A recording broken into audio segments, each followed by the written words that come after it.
Ted, it's that time once again. Episode 61. Two middle-aged men in Cleveland. The famous and the traveler, Ted Klopp. And I must tell you, Ted, I'm on location today. I thought I'd do the show from Cincinnati. What do you think about that?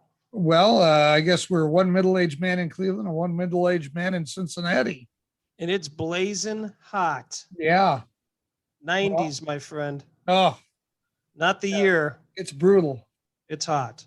It rained here, and so we got a lot of humidity now, so you're missing out on that. Well, I love it, Hamid. That's my favorite. Well, hey, over the weekend we had the memorial service for our good friend, our mentor, Larry Heiner. Just wanted to take a moment to mention that. I actually had a lot of people ask about the podcast, former classmates of mine, people who know the two of us. And it was good to see everybody. Obviously not the reason for getting together that we would have hoped for, but a very nice, classy, good celebration of life for our former television director, Larry Heiner, who had such a huge impact on so many people over the years. We've talked about him several times here on the show, but it was a wonderful event. Yeah, I'm sorry I missed it. I had a dad duty of some Taekwondo testing, but you know what? I think Larry would have understood that for sure. Absolutely. But, certainly is missed, and I'm glad that you're able to have a celebration of life for him. So well deserved. Such a great man. And the part that was really cool, Ted, obviously through social media, I got a huge kick out of seeing that picture of the three of us that was taken by Lee Owens. We've talked about that story before, but that's really cool. And that certainly was awesome. And just minutes before the kickoff of a Division II college football game, Larry Heiner hands the head coach the camera and says, "Hey, Lee, take our picture." And Lee's response, Ken, tell him what Lee's response was afterwards. This is how this stuff works here at Ashland for a guy like Larry Heiner. And that's right. How well respected he was. People knew was, and from town, just not from being the university, just a well-respected man. And absolutely, he's missed. Well, I did not, unfortunately, Jay Pappas, our other mentor, our radio mentor, was unable to make it because he had a previously scheduled visit with his grandchildren, which again, obviously we understand, but for those who don't know, you hear Jay periodically on this show. He is we refer to him as Big Voice Jay. Yes, the voice. That's right. Two middle-aged men in Cleveland. By the way, Jay said he wants to, he told me the last time we spoke, he wants to have his contract doubled. So we may need to get some lawyers here and draw up a new proposal. I'm telling you, gosh almighty. I mean, how needy. I mean, we're paying him big money, man. Yep. Big money for his work. If I could offer a quick endorsement, if you need any legal services, please, the official attorney service, legal service of Two Middle-Aged Men in Cleveland, the law firm Dewey, Cheatham and Howe. They are number one, and we wholeheartedly support them. I was really going to try to make it through that without laughing, but didn't quite make it. I couldn't help it. That was really funny. Hey, I want you to know I've still got it. Why is that? Well, I'm gonna tell you right now. I got hit on last week. Really? Yeah. In the car, like hit? No. A woman. Well, I'll tell you the story, and you tell me if you think she was hitting on me. So. Can you tell this story, or are you going to get in trouble? No. I already told my wife because I pointed out to her that I've still got it. Yep. You know what her response was? That's it right there. Silence. The sound of silence. Paul silence. Well, there was silence and some laughter. Yes. But neither of which are positive from my perspective. But nonetheless, so I was exiting a brewery. As you know, Ken, one of the duties that I have for our business is AV equipment setup and strike. So I was removing some AV equipment from a brewery. And I was loading the equipment into my car, and there was a woman in the smoking area outside the brewery, and she said, "Hey, you've got the best spot in the lot there." I said, "Yeah, I got a nice close spot. This is working out really well." And she says, "Oh yeah, I love this brewery. This is just a great place for a single woman to come. Oh boy. I believe my response was, yes, I'm sure it is. And I kept on moving. But in my head, I was thinking, I just got hit on. So, Ken, you tell me. My position is a woman does not say that if she doesn't have a reason. I you know what? I think you're right. Yeah. I think she was looking just to see a reaction to maybe kind of throw a rope out there and see. I mean, you're a good strapping young man. Once again, Oral Hershiser doppelganger. Sure. I mean, you're a good looking dude. So I've still got it, baby. I think it did. The more I think about this, yes, I think that did happen. There you go. Good for you, man. You do have it. You're wanted man. I would snap my fingers in that special pattern, but I don't know what that pattern is. All right. Well, coming up on this show, what's the connection between Willy Wonka and Cleveland? We're going to tell you in This Week in Cleveland History. A mature woman battles in the Tough Mudder competition. We'll explain how old she is in our good news segment. Steve Muehlhausen from DAZN is ready to get in the ring with some pro wrestling news and notes. Dr. Norrine Russell is also here to offer some tips for parents of kids with ADHD, autism, and some other differing abilities. And in Klopp's Klips, an exorcism at Home Depot. Need I say more? Ted, another edition of Where'd That Come From? Yeah. This week's statement, rub someone the wrong way. Wait a minute. I have an example. This could be if you're outside a brewery and you say, I love this bar. This is a great place for a single woman to hang out. Well, maybe not. I don't know. Well, it is. And the meaning was to bother or annoy someone. Oh, so, well, that's it. But I was neither bothered nor annoyed. I was proud. Proud time. Yeah. Talk to me again. Yes. Yes. Well, the origin of rub someone the wrong way. Early Americans during the colonial times would ask their servants to rub their oak floorboards the right way. The wrong way, not wiping them with dry fabric after wet fabric, would cause streaks to form and ruin it, leaving the homeowner annoyed. No, Interesting. Another theory is that it could have derived from rubbing a cat's fur the wrong way, which annoys them. Have you rubbed the cat the wrong way? I have. We have some cats. I've never known a cat to get annoyed by me petting the cat, no matter which direction I rub the fur. Well, that's where you get rub someone the wrong way, Ted. And that's where that came from.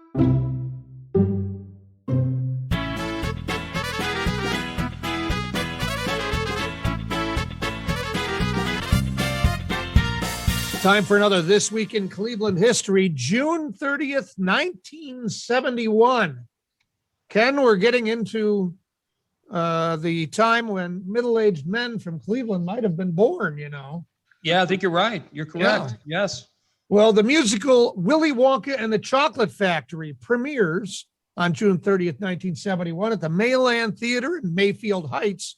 It's based on a Roald Dahl children's book. The film features Cleveland Playhouse alum Peter Ostrom as the lead character, Charlie Bucket. Now, I did a little research, found that Peter Ostrom is now a veterinarian. So he didn't stick with acting for too long, but let's bring in Case Western Reserve University history professor and Cleveland encyclopedia, one might say, John Grabowski. John, Cleveland Playhouse alumni. Are there some others that are maybe a little more notable than Peter Ostrom? Yeah, well, we'll get past Peter Ostrom, the Oompa Loompa Girls, or whatever it was, Willy Wonka. We can talk about the Cleveland Playhouse is the oldest existing professional theater in the United States. Started in 1915. It actually started with a marionette show in a little theater, and then it grew. But if we're looking at alums, there are three I can mention, and one is going to be Margaret Hamilton, the Wicked Witch in The Wizard of Oz, and she has a sister who was active in the creation of Planned Parenthood, but she loved theater, and she cut her teeth in theater. Somebody saw her at the Playhouse. Somebody saw her on a stage elsewhere. They offered her a movie contract. She became pretty much a fixture in movies, and then she was picked up for The Wicked Witch, for The Wizard of Oz, and that kind of stereotyped her all the way through. And if you watch Margaret Hamilton, you can see her doing TV commercials later in her career. But she's not alone. There are two people who recently passed. Jack Weston. Wow. Jack Weston's a Clevelander, and he basically got his career start as a player, as an actor at the Cleveland Playhouse as well. And the other one is Thurston Howell, if you want to put it that way. It's Jim Backus, the voice of Mr. Magoo, and we're talking about Gilligan's Island. Incredible actor, a character actor, if you will, but he too is in the Playhouse. So if you scratch the history of the Playhouse, you're going to find a lot of people, Cleveland born or not Cleveland born, who get their beginnings there. And the tie to Case Western Reserve right now is the Playhouse has a collaborative program with our theater department. And the archives of the Playhouse are also part of the Case Western Reserve collection. So there's a lot of tie. And, you know, that structure at 85th Street and Carnegie, that huge structure that was built there, it's a Philip Johnson construction. You know, the Playhouse eventually moved out of that down to Playhouse Square because it was costing about $1 million a year just to maintain that structure. So, and that's very close to where Francis Drury, one of the backers of the Playhouse, lived. He provided a home for them to get started, a small house on his property. It's an amazing story. I mean, the Playhouse and Karamu are two of the best theaters you're going to find around, and they're right here in Cleveland. For sure. And John, the funny part about it is we talk about this now, very exciting that the Playhouse will be having plays once again in musicals starting in the fall like they have in years past. But the other thing is, you kind of hit on this a little bit. What other changes has the Playhouse seen in recent years? I mean, you talked about the amount of money at one point in time that was spent on that, but it seems like, and I've had the opportunity to go multiple times, it's gone through a lot of changes throughout the years. Yeah, well, I think one of the things that happened is after they built that magnificent structure, and they also had a Playhouse Club at the old Sears, which was on Carnegie Avenue, so that, you know, the buildings were appended to that. If you look at it, it's incredible brickwork. But what happened is that the interest in theater began to wane in the city at that point. A lot of action was going down to Playhouse Square at that time, and that with the shift, I think, in finances and looking at the incredible burden that they had to raise $1 million just to pay for the expenses every year, it was a smart move. They lost a couple of play directors at this time, but they also got rid of their professional repertory company at that time, and now they're working with students at CWRU. So it evolves. Everything evolves over time. It's been around for 106 years right now. Wow. That's amazing. You know, that's absolutely amazing. So continuity, unbelievable. Yeah. And if they hadn't made that move, I don't know that they'd still be here or be preparing for the next 106 years. But it would have been problematic because, you know, it's easy to build infrastructure. It's hard to maintain it. Yep, absolutely. Well, John, we appreciate the perspective on the Playhouse. Thank you so much for the time. My pleasure. All right, that is another This Week in Cleveland History. Ted, we have more good news. Mm-hmm. Mildred Wilson of Skyteston, Missouri, completed her second Tough Mudder race earlier this year. Yeah. You know how old Mildred was? I bet you do. 81. Whoa. Wow. She's Okay. Unbelievable. That is, you don't just run a 5K. Go for the Tough Mudder. I mean, that's a hard race. That is a hard race. She completed her first one in 2019, just after celebrating her 80th birthday. Her son asked her if she wanted to give it a try, and she decided to go for it. She got the okay from her doctor and trained at the local YMCA for the 2019 event with her husband, Farrell, cheering her on. Unfortunately, this is sad, he passed away in 2020, so she dedicated her 2021 effort to his memory. Oh my gosh. Wow. That's crazy. That Good for her. That's Yes. really cool. That is really, really cool. makes me feel guilty when I go back for a nap. I'll tell you that. She's running Tough Mudders. I can hardly get up She's the running Tough stairs. Mudders, and I'm thinking about 15 more minutes and hitting the snooze bar. Well, Ted, that's some great news, and congratulations to Mildred. Blah, blah, blah. Blah, blah, blah. Blah, blah, blah. Blah, blah, blah. Blah, blah, blah. Blah, blah, blah. Blah, blah, blah. Our guest today is one who helps frustrated students and parents. That sounds familiar. You probably want to listen up. She works with children whose diagnoses include autism, mood disorders, ADHD, giftedness, and learning differences. So, with that in mind, let's talk with Dr. Norrine Russell. Dr. Russell, we appreciate your time. Tell us, why are these children with what I refer to as differing abilities, why are they so challenging for parents and teachers? Well, for a number of reasons. I think, first of all, our education system is made for a certain type of learner. Even though we give a lot of lip service to differentiation and lots of different learning styles, there still is a box. It might be a bigger box than 20 or 30 years ago, but there's still a box that we expect most students to be able to fit into. I think for parents, it's challenging for a different reason. I think there is, despite all of the information out there and all of the social media, there's still a lack of community for most parents who are raising kids who are differently wired. And so that can be lonely and it can be frustrating because you're not having the same experience that your neighbor or your sister or your cousin are having parenting. And when you feel alone like that, and you feel isolated and you don't know what to do, but you so desperately want to do the right thing, that's tough. I don't think many people really know what it's like to have a kid with ADHD. Can you kind of go into specifics with that and what that's like?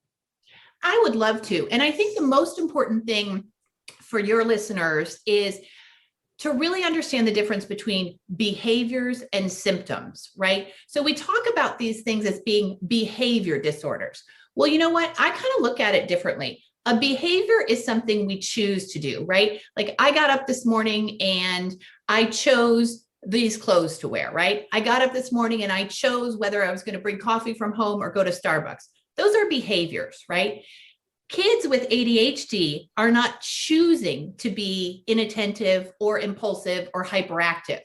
We think they're behaviors because we see them happening, and we think they're behaviors because sometimes they're happening and sometimes they're not. But they're not behaviors any more than when the kid with allergies sneezes and the kid with asthma wheezes, right? And so I think the most important thing to understand about ADHD is we talk about it being an attention deficit. The deficit isn't in attention. The deficit is in regulation. So a kid with ADHD, and for that matter, an adult with ADHD, can pay attention.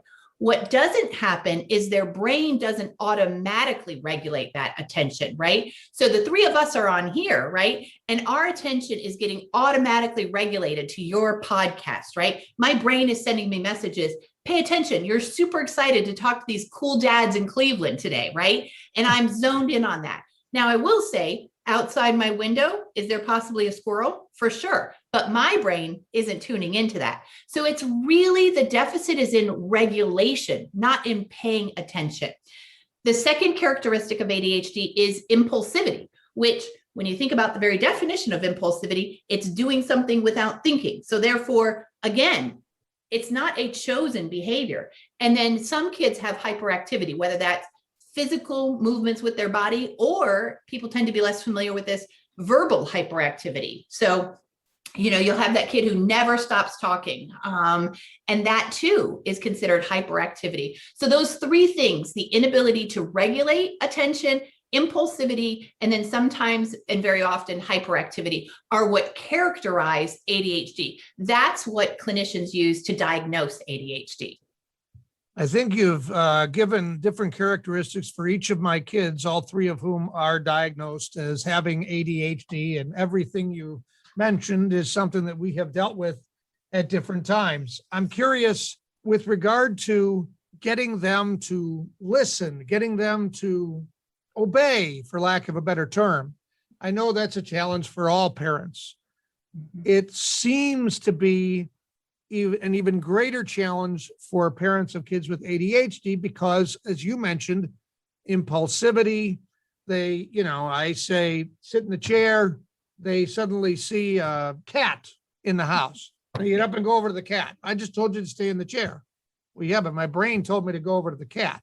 Do you deal with those by different parenting techniques? Do you deal with those, like my kids have medicine that allegedly helps them?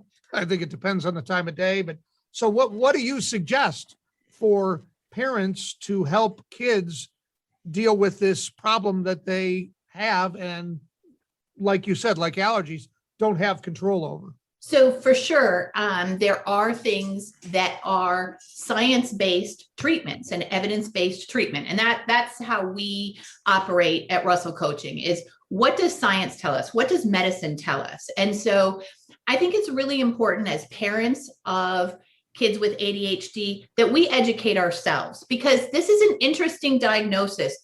If you have a kid who gets diabetes, you get sent to a diabetes education workshop to learn how to manage their sugars. We don't do the same kind of thing with ADHD. And so many parents are left with this. The kid is choosing to not behave at 4 p.m. or the kid is choosing to get crazy at 7 p.m., right? And so what helps, according to the American Academy of Pediatrics, who has a white paper out on this issue, and I'm not going to get overly scientific or deep about it, is first of all, stimulant medication. Second of all, parent education and training. And third of all, plans at school. And so what is a little bit difficult for me sometimes is when we see parents who are trying to get the child to really be able to voluntarily, willfully control their behavior. What we need is to be working on every level. We need multimodal treatment. We need the medicine for the brain. We need parent training and education, which is just so woefully inadequate in this area. And then we need a school plan so that they can have accommodations when they're needed. I think too many people put all their eggs in one basket with a school plan. I'm just such an advocate for the parent education and training piece of it. And what works for ADHD kids when it comes to parenting is different than what works for a strong-willed kid or, other kinds of, kids that we might, make boxes or stereotypes for. It's different. ADHD parenting is different. You talked about a little bit and hinted on this with schools. So what should schools be doing better for some of these atypical learners? What I think is hard for educators is in many ways, their hands are tied, right? They are not clinicians who can diagnose. What they can do at the beginning stages is tell you what they're seeing. Parents don't always know how to decode that message, right? And sometimes they'll think, oh, the teacher doesn't like my son, or the teacher loves my daughter, but thinks she's kind of spacey, or, we're getting a lot of information that my daughter's talking too much. So there's this gap really between what educators can say and what parents hear. And I think that's a real problem, right? And so one of the things I would say is if you feel like you're getting a message from the teacher, go ahead as a parent and ask, what is it exactly that you're telling me? Really, every child with an ADHD should have the question raised of, do they need a 504 plan for accommodations, or do they need more and they need an IEP for both accommodations and services? But we all know the reality is that every school district varies in, what resources they have, the personnel they have, and how much they can do. What I think is tough is you can put those plans into place, but if the neurology isn't regulated, then the school is still kind of left to manage the ADHD symptoms, which unfortunately sometimes take over and really mitigate how hard the educators are working on helping the kid to learn. And so schools, I think, is a tough space to be in. And what they should be doing is actively identifying kids who need to be tested or have an evaluation either in the school system or outside the school system. And then they should be creating a 504 or an IEP. And then following the 504 or the IEP, which in my experience tends to get more and more lax as the grade level gets higher. So do kids with ADHD and some of these other things, I know we've kind of focused on ADHD, but are we coaching parents? Are we coaching kids? Are we coaching everybody? What is the coaching? Right, sure. So at my practice, we actually do both. I think the parent coaching is invaluable. Figure out what works for your kid, right? And so depending on whether you have a kid who just has ADHD, which we would call simple ADHD, or whether you have a complex ADHDer that also has something else like anxiety or some autism, we need to figure out what works for your child. And most of the time for the ADHD kid, that is going to be simpler, clearer directions, less information to process at one time, and more immediate consequences. And most of the time, a higher valence of consequence, right? Those kids are going to need more motivation. So we do a lot of parent coaching. We do a lot of parent education. But then where our practice really focuses is coaching students from middle school through college on what we call and what many educators would refer to as executive functioning skills, which is just a fancy word for life skills that we all need, like planning, prioritizing, time management, organization, and that we know that kids with ADHD tend to be delayed in being able to master. So our ADHD kids tend to be about 30%. This is not to be applied to every ADHD kid, but a general rule of thumb, about 30% delayed when it comes to these executive functioning skills. So for example, I have a 13-year-old at home who has ADHD. What that research would tell us about the developmental delay is his brain might work a little bit more like a 10-year-old's, right? And so that's kind of tough. So we have to adjust our parenting. Your 18-year-old might be working a little bit more like a 13 or 14-year-old. So again, what expectations do we have there? But in coaching directly with the student, what we can do is use our expertise to build those executive functioning skills to help compensate for some of the developmental delay. Now, if I'm a parent and I'm interested in finding a good coach for my student, how do I go about that? Sure. So I have nothing but cautious statements to issue there, because I think it's important for parents to know that coaching is not something you need to be licensed to do. So you're going to really want to, as a parent, be very, very clear on investigating who you might be hiring, what their background and expertise is, and how they work, because there's nothing worse for parents who are desperate than being taken advantage of. So I hate to be sort of a Debbie Downer in that way, but I just want to say that because I think it's so important. It's not like psychology or medicine where it's licensed. At our practice, we employ people who are at least mid-level career in education or some kind of human service psychology. And then we go through a very intense process of training people on some of these neurological atypical brains, how they work, and how to teach and coach these skills in a very practical, hands-on way with enthusiasm and compassion and a really incredibly positive perspective, so that the student, whether they're in middle school or college, can build on that energy, but they also have enough expertise from the person who's coaching them, which is sometimes different from the parent, who might know that the child needs to learn the skill of time management, but isn't necessarily skilled at teaching neurologically atypical kids how to manage time. Fair enough. Well, Dr. Russell, if folks want to get more information about you, your practice, things like that, where can they find you? Come take a look at our website. We are at www.russellcoaching. Russell is spelled with 2 S's and 2 L's, russellcoaching.com. You're welcome to just Google me, Norrine Russell, and you'll probably get to our page. We've also got a Facebook page that we try to post information on. And so you're welcome to look on Facebook and other social media for us. And we do, at our practice, work with students in the United States, Canada, and the UK. So if you have some non-Cleveland listeners, which I'm sure you must have, they are welcome to get in touch with us. And I've been in practice for 12 years and have a PhD in psychology and have two neurologically atypical kids who I love with all my heart and soul, and we are passionate about what we do. russellcoaching.com. Awesome. Well, That's a- best of luck. And as a parent, I think I speak for Ken as well, as parents of kids with ADHD, it's always fascinating when we talk to people who are involved. You can tell who has the passion. I appreciate your passion and we appreciate your time. Thank you very much. Can't thank you enough for having me on. I appreciate it. Hear ye, hear ye. In Missouri, bear wrestling is banned. Oh, all right. We Well. all love a good bear hug now and then, but the real deal is outlawed in Missouri.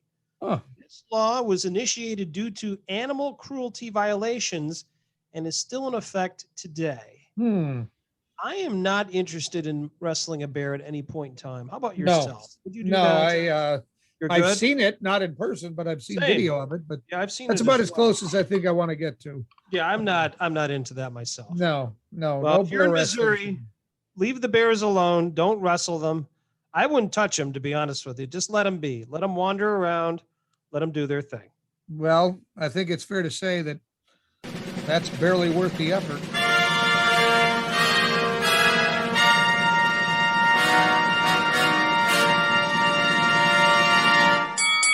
All right, Steve Muehlhausen from DAZN, DAZN.com, is back with us to get in the ring and tell us what's going on in pro wrestling. It's been a couple of weeks since we last spoke, Steve. So keeping with that trend, we have about 12 more WWE talent releases. What is going on? Are they going to have anybody left to wrestle? What's the deal here? From what I'm told, budget cuts was the thing that they're preaching again, which is not the case, but Yeah. just more or less they were no longer needed. And it's quite unfortunate because there were some talented people that no longer have a job. The majority of these talents were on the NXT brand. Am I correct? Correct. There Okay. were some that still had main roster contracts, but were in NXT, like Fandango and Tyler Breeze. They had main roster contracts. They got put in NXT, and so they'll have to be, they'll have to wait out the 90 days. But the other ones, 30-day releases, and they'll be available to wrestle near the end of July. So they'll be out free and clear. So they'll get paid for another month. Breeze and Fandango for another 3 months. Now, over in Turnerland, let's talk about a little bit about what's happening in AEW. What's going on there? Don't seem to have as many. They're not releasing people. There's not a whole lot going on outside of the ring. Is that correct? I love when you say Turner Lane. I feel like we're in the old Monday Night Wars. Where we're coming from what's going on in the land of Turner, Steve. In Turnerland, really not that I thought a really good Dynamite. I thought the Kenny Omega Jungle Boy match on Saturday's edition of Dynamite was fantastic. One of the best TV matches I've seen this year. They told a really good story in the ring, and Jungle Boy still has that momentum. It depends on how they follow up, but they made Jungle Boy look really good. He got in plenty of offense, had a lot of near falls on Kenny Omega. It's the right finish. Now they're back live, back on Wednesdays. The remainder of the year, no one has to get lost. No one has to get confused. And what a way they're doing it. MJF, Sammy Guevara, first time ever. I think that's just what they've built up with the Inner Circle and the Pinnacle. I think this is going to be a very big Dynamite. Will it be the greatest match in the world? I don't know. It'll be good. I don't know how good it'll be, but just the rivalry with them, because those are two of the four pillars of the future of that company. So Sure. We're going to get a little bit of a glimpse here. I think this could be an Austin Rock type of rivalry if they do it right and they build it correctly. So far they have. This is just the first seed in what should be a fantastic rivalry. And I'm looking forward to it on Wednesday night. When it comes to AEW and WWE, nobody who got released by WWE has hit their 90 days yet. We aren't at the point where we would see if AEW wanted to sign these guys. That can't happen yet. Am I correct? Yes, the first set of guys that were I think it's right around like that were released in April. It's around like that week of July 12th. Okay. That week. So there some are that week, including like the Iconics and Mickey James and people there. And then the next wave after that is August 31st. So it's when we'll likely see it from what it seems like from what's been reported by Dave Meltzer of the Wrestling Observer and a couple other people is Tommy Yen, former Aleister Black, will be going to AEW. Got him, Braun Strowman. They'll be able to sign somewhere starting in August. What's the relationship between AEW and Impact these days? I know we see some crossovers there. Do they just have a working agreement, or what's the deal? They have a working agreement with them that we're with Kenny Omega. Some of the, Gallows and Anderson have been on, Dynamite. They're going to be on AEW Dark here coming up. And, so there is a working relationship with the company. I think we're going to see, we've seen Sami Callihan a couple weeks ago on Dynamite as well. So I think we're going to see more of that interaction back and forth and everything. The Young Bucks have been on Impact. They were on the last pay-per-view or special that Impact had. So you're seeing more of that interaction, which I think it only helps wrestling. It's good to see. Yeah, the talent may not be the same, but at the end of the day, from purest of the wrestling fans want to see guys in different promotions. That's how we used to be in the 50s and the 60s and the 70s and even a little bit of the 80s. So it's good to see. It really is. And hopefully that does continue. All right. Now, this is an interesting news item that I'm hoping you saw that I wanted to get your thoughts on. The $1 Million Man's servant, whatever he was. I already know where you're going. Virgil Good apparently Lord, this posts guy. on Twitter a picture with Hulk Hogan's daughter, Brooke, and accompanying this photo is information from Virgil, real name Mike Jones, I believe, where he says, doesn't matter who your dad is, it's still $20 for a picture. So he apparently charged Brooke Hogan $20 for a picture with Virgil. And you're just shaking your head. This guy's like, I don't know if he was shooting. I don't know if I don't know if he was just joking around. I don't know if he was serious. This cat's weird. Yeah. I remember this had to be 2011, 2012. He was at a Comic-Con, one of those Comic-Con type of conventions here in Chicago. With all his friends. There was no one in his line. Nobody. Yeah. He was a man. He was a man on an island. Yeah. I remember the picture. They had the big camera. sign. They had the big signs. Wrestling superstar Virgil. And he's sitting there by himself. My camera guy at the time was like, do you want to go over there? And I'm like, no, what am I going to say to this guy?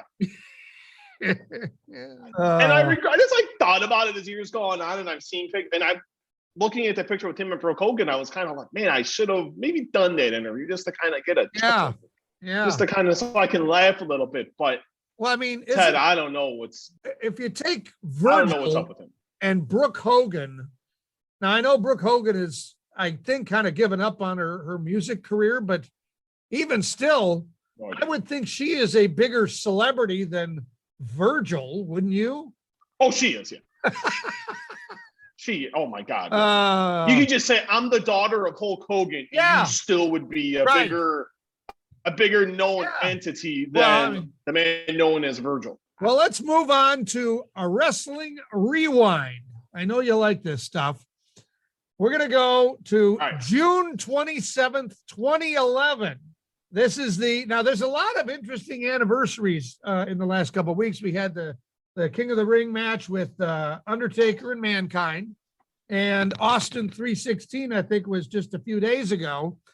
This June 27th, 2011 is the CM Punk pipe bomb promo that ends Raw.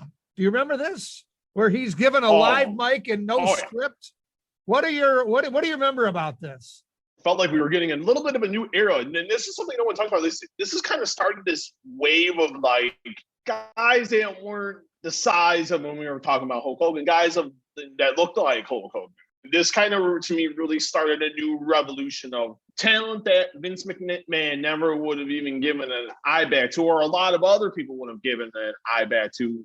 This really put a shine on it. It showed these guys can cut promos.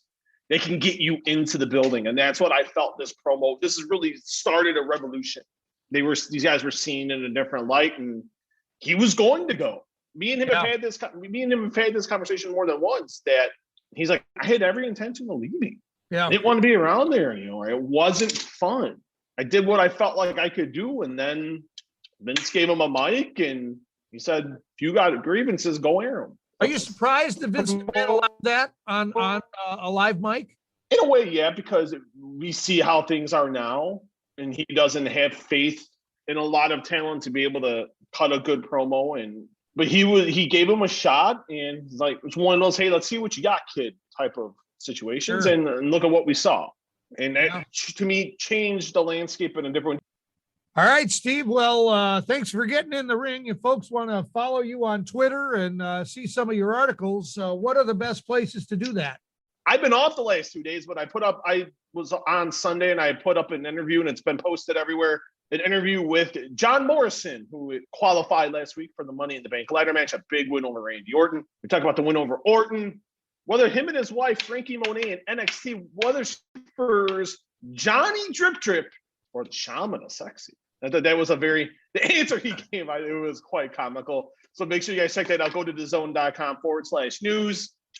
Got a ton of stuff coming up. This week's kind of slow just with the holiday and everything, but next week things ramp back up. Conor McGregor week, UFC 264. So a lot of cool stuff coming up with that, including an interview with Conor McGregor and Dustin Poirier.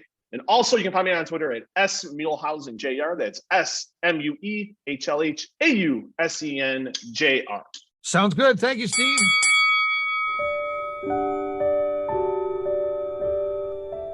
And now, a woman's perspective.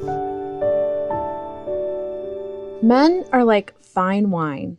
They all start out like grapes, and it's our job to stomp them and keep them in the dark until they mature into something you'd like to have dinner with. This has been a woman's perspective. Cleveland! This is for you! This week in Cleveland sports, July 5th, 1947, Cleveland Indians rookie Larry Doby becomes the first black player in the American League when he strikes out in a 6-5 loss versus the Chicago White Sox. We are joined by our Cleveland sports historian, Dusty Sloan. And Dusty, certainly a very, very important time, not only just in sports, but in the nation and everything that's going on, to have an African-American player play an American League game. Without question. I mean, when you think about Larry Doby, and it isn't simply that he was the first African-American player in the American League, he's a Hall of Famer. He was a big-time player. He was the type of player that a team could build around. And you think about the Indians teams back then in the late 40s and early 50s, they had guys like Larry Doby and Lou Boudreau and Ken Keltner and Mel Harder and Bob Lemon, guys like that. And Larry Doby, being a pioneer, fit into that team extremely well and added to a very talented Cleveland Indians team. And you look at Cleveland as a whole, and you think about Larry Doby, the Cleveland Browns, the old AAFC, were the first ones to have African-American players when you talk about Marion Motley and some of the other players that they had. So the entire city of Cleveland really was at the forefront of integrating professional sports, and Larry Doby and the Indians were a big part of that. Yeah, it's just unbelievable. And obviously Doby, as you mentioned, was a Hall of Famer. That next season, the Indians won the World Series. So this guy comes on and gets in the mix. And then obviously you have guys like Satchel Paige and things like that were the part of the team. But yeah, the next year they win a World Series, which is, I mean, the last World Series, unfortunately, the Cleveland Indians won. Yeah, and those were the glory days of the Cleveland Indians. When you go down to the stadium and you want to know the history of the Cleveland Indians, and Larry Doby's right there at the forefront. And again, it's not just the integration piece, which is obviously a very significant part of his history and the American League's history and Major League Baseball's history and the team's history, but the fact that he was a winning ball player, and he was a winning ball player on a winning baseball team. and it's just an amazing thing to think that Cleveland would be right there in the forefront, and it was the Indians and it was the Browns, and it's one of those things that you can really be proud of as a Cleveland sports fan.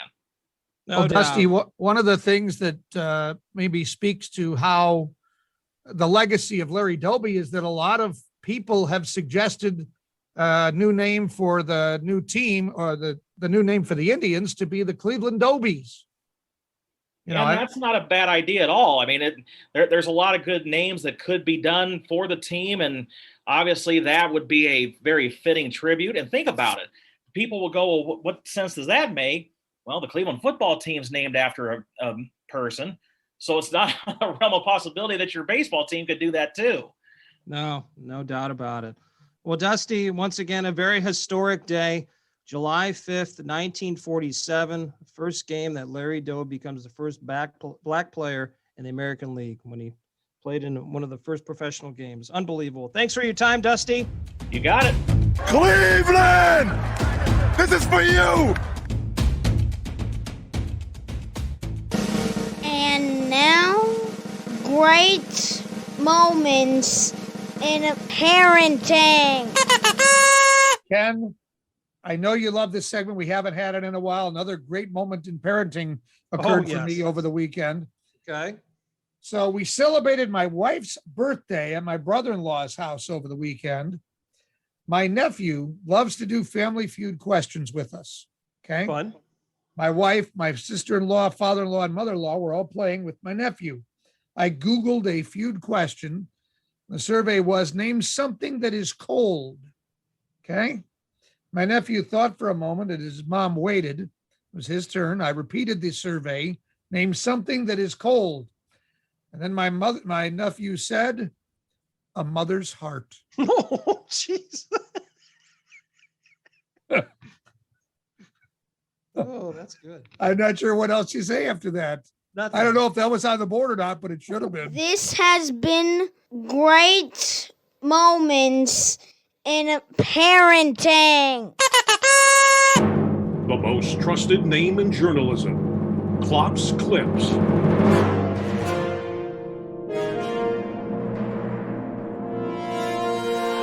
Ken, here we go with more news you need to know and possibly don't. We begin in a place Ken and I know very well.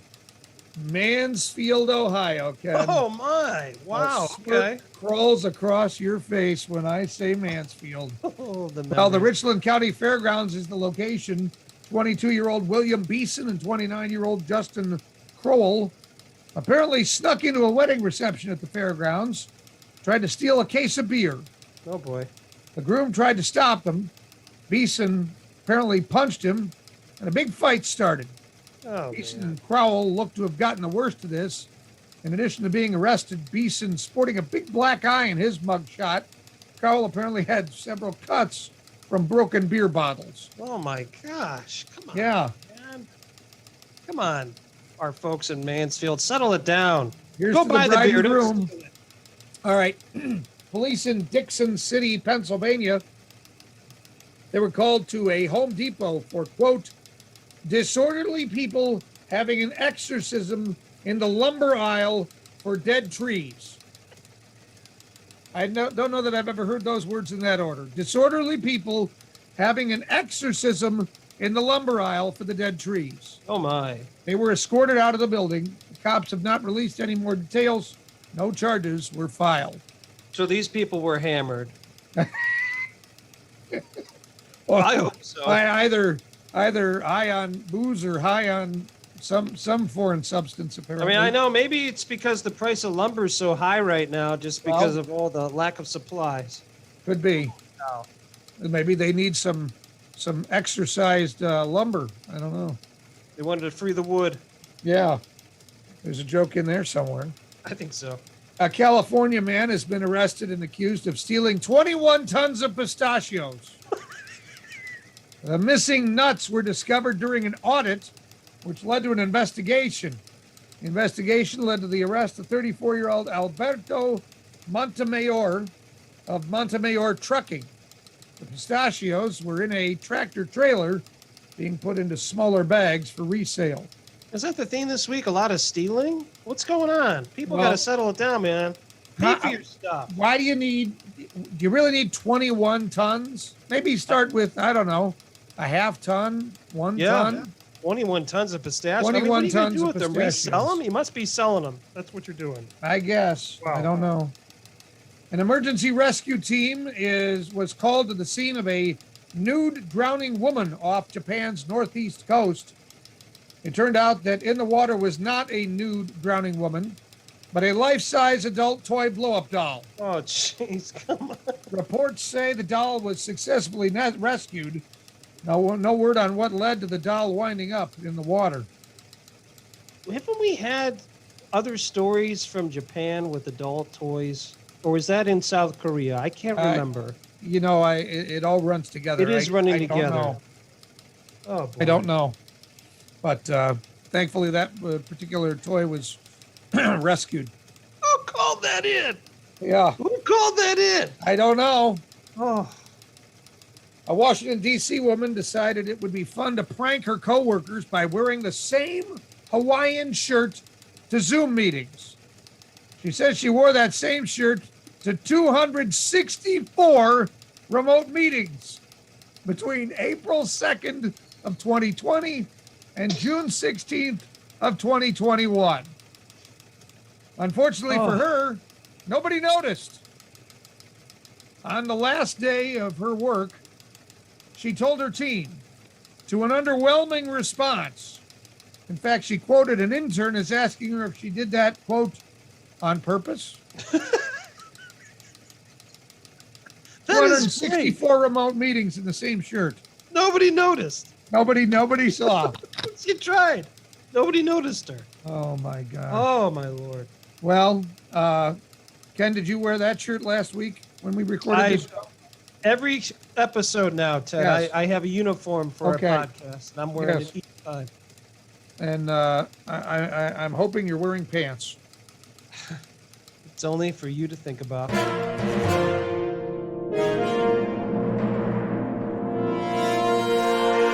Putting a bow on episode number 61, Ken.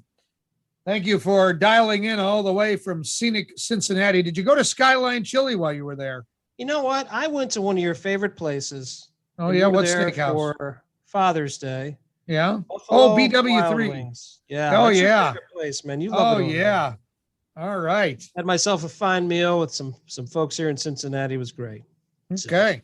But I'm still sweating. I haven't stopped. I've been sweating all the way from Cleveland, and I'm sweating even more because I'm closer to the equator here in Cincinnati. Yeah. Well, let's thank a few people who joined us this week. Dr. Norrine Russell, some great insight on ADHD, autism, and other differing abilities. That was a very helpful perspective for parents who might not understand exactly what's going on with their child if that child has ADHD or autism or something like that. Yeah, that was very well done. I liked how Dr. Russell kind of put things in very easy layman's terms for people like yourself and I. That sometimes people talk a little bit higher level. She was great. That's right. That was really good. I appreciate that. If there's one thing we've come to agree upon, it's that we need everything in layman's terms. Oh my God, please. We have to. We also want to thank John Grabowski for our This Week in Cleveland history, our Willy Wonka and the Cleveland Playhouse talk, and Dusty Sloan for his insight on Larry Doby. And it's not another week of wrestling conversation with Steve Muehlhausen if we're not talking about WWE releasing more talent. So we made sure to man. put that Crazy. in there. Crazy. By the way, if you see Virgil, have a 20 with you. That's what we learned this week. Unbelievable. All right. Now, next week on the show, David Lee Morgan is going to join us. Ken, who is David Lee Morgan? David Lee Morgan is the former sports journalist for the Akron Beacon Journal. He covered the Cavs, University of Akron, covered a lot of other sports. He is now a teacher, but most recently he's written a couple books, one about Jim Tressel. He also came out with a book, one of the first books about LeBron James. And recently he is a producer of a documentary about Marion Motley. So we'll have the opportunity to talk to the very talented David Lee Morgan he's a very super nice man, and that should be a great conversation. Awesome. Look forward to that. Look forward to whatever else we have in store. Hopefully no more adult toys drowning. That'd be nice. We can make it a week without that. My God. And I will report back and let everybody know if you have the same shirt on next week. Please. This is, I want to be the Lou Gehrig of shirts. Just keep Thank wearing you. the same thing. Well, But you won't notice. So what's the difference? that's right. In keeping with one thing we do the same every week, could you close us out, please? Oh, absolutely. Ted, we're just two middle-aged men in Cleveland. Two Middle-Aged Men in Cleveland is sponsored by Anchor.fm. Everything you need to make a podcast in one place. And by Westminster AV. Custom audio-visual packages for all occasions.